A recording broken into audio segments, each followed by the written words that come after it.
Hey guys, what's up? This is Frank from MTG Unlimited, and today I'll be going through how M15 will affect Standard. In this video, I'll talk about how certain M15 cards will affect Standard gameplay in competitive Magic. Up first, you can see Crucible of Fire.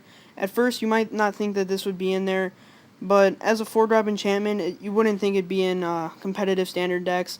However, its ability in combination with other dragons like Stormbreath Dragon and things like Mutavault can get pretty insane very quickly. Mutavault would get +3/+3 and become a 5/5. Other dragons like Stormbreath would instantly become 7/7s. It just gets kind of out of hand, and your opponent has to deal with Crucible of Fire instead of your creatures directly. The next card we see is Genesis Hydra, another very good Hydra. It enters with 0+1/+1 counters on it. You can tap it for X and add that many +1/+1 counters. It's just a pretty good Hydra overall. It can get a lot of counters, especially in certain decks like Jund or Gruul. You can easily ramp into it. You get out another permanent from your library as well. Most of the times you'll be playing it for X is 6 so that you can get anything in your deck out. You get another big creature out with this guy in addition to just getting a 6/6. He can get pretty insane pretty quickly. He's a good card to ramp into. He's very powerful once you get him out, especially late game. The next card is Obelisk of Air, another 6-drop. It's an artifact this time. You also wouldn't expect this to be in competitive Standard decks. However, it has Convoke, so it's pretty easy to play. It's really good for tribal decks like White Weenie. You can name Soldier and they all get +2/+2. In combination with Mutavault, it gets pretty ridiculous. Your Mutavaults all become 4/4s, and it's only 1 mana to activate them. It's a great card overall for White Weenie, I think. It's a 6-drop, so it's high, but again, it has Convoke, and you'll have a ton of creatures out, like turn 3 or 4, and you can easily play this, buff all your guys up, and swing for tons of damage on turns 3 or 4. The next card we'll see is Nissa Worldwaker, a great planeswalker. I'm really excited to see her in Standard. She has 2 fantastic 1/+1 abilities, one of which gets you a nice 4/4 out right away. You get more blockers, more attackers. Just build up your board state, helps with that. Her other +1, you get to untap 4 lands. You can't deny how effective this is, especially in ramp decks like Jund and Gruul, like I've said before. Very powerful. Untapping 4 lands on a turn is just ridiculous. It makes for huge, good synergies with things like Genesis Hydra. You can just tap it for tons of mana, bring out like an 8/8 or a 10/10. It's just ridiculous. And again, her ultimate is very powerful as well. You get out basically as many 4/4s as you want, build up a huge board state, and other than Supreme Verdict, your decks aren't going to be able to handle it. It's very aggressive. Yeah, just a great win condition, I think, overall. The next card is a personal favorite of mine, the Chain Veil.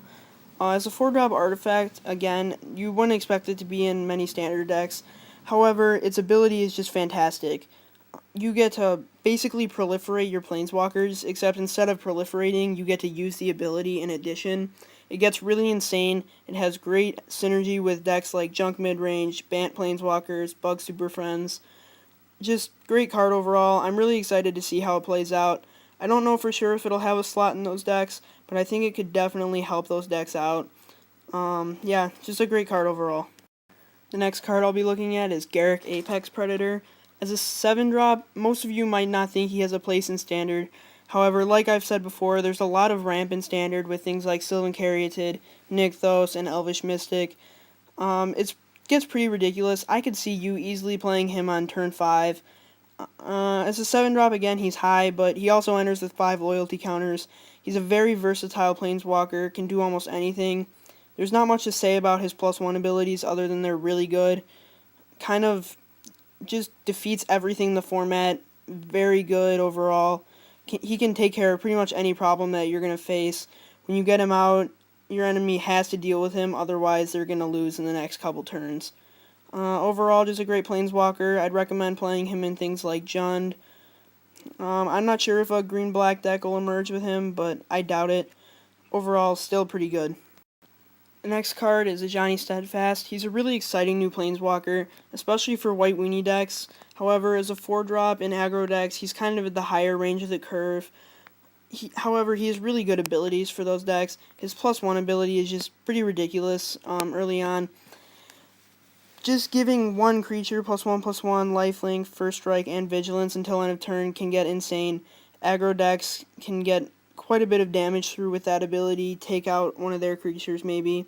There's just a lot that you can do with him. His -2 ability, again, is very good, especially at this point in a White Weenie or a Boros aggro deck or something like that.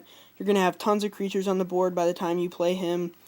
Very easy to just -2 him right off the bat, get a +1/+1 counter on all your creatures, and just swing for tons of damage, possibly winning the game. Again, his ultimate is really insane, but we're not too worried about that considering the format has quite a few ways to deal with him.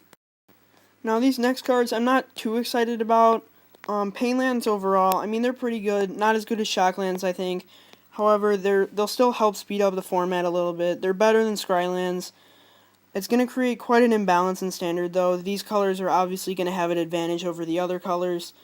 Just 5 decks that are going to emerge is much better than the other 5 decks.